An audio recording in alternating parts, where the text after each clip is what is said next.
ফের বাংলায় আকাশে দুর্যোগের মেঘ। উত্তর পশ্চিম পশ্চিম মধ্য বঙ্গোপসাগরের ওপর নিম্নচাপ রয়েছে, আর তার জেরে চলিত সপ্তাহে বাংলায় ভারী বৃষ্টিপাত হতে পারে বলে পূর্বাভাস দিয়েছে আলিপুর আবহাওয়া দপ্তর।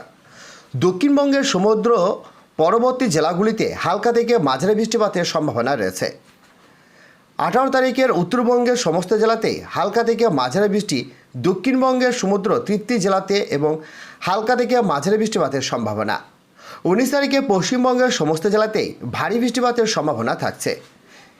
এই 3 দিন পশ্চিমবঙ্গের সমস্ত জেলাতেই ভারী বৃষ্টিপাতের সম্ভাবনা থাকছে বলে জানিয়েছে আবহাওয়া দপ্তর। তো বন্ধুরা, বিস্তারিত জানতে হলে ভিডিওটিকে সম্পূর্ণ দেখবেন, ভালো লাগলে লাইক করবেন, আর এই ধরনের লেটেস্ট ট্রেন্ডিং আপডেট ভিডিওগুলি সবার প্রথম পাওয়ার জন্য আমাদের চ্যানেলটিকে সাবস্ক্রাইব করে পাশের বেল আইকনটিকে প্রেস করে অল নোটিফিকেশনটিকে ক্লিক করে আমাদের সঙ্গে থাকবেন। তো চলুন এক নজরে দেখে নেওয়া যাক। দক্ষিণবঙ্গের মধ্যে রবিবার থেকে সোমবার সন্ধ্যা পর্যন্ত কলকাতা, হাওড়া, হুগলি, নদিয়া, উত্তর 24 পরগনাতে প্রভৃতি জেলায় বৃষ্টি হবে। এসব এলাকায় স্বাভাবিকের চেয়ে বেশি বৃষ্টি হয়েছে, কিন্তু দক্ষিণবঙ্গের অন্যান্য জেলাগুলিতে এই সময়ে বৃষ্টি হয়েছে স্বাভাবিক তুলনায় কম।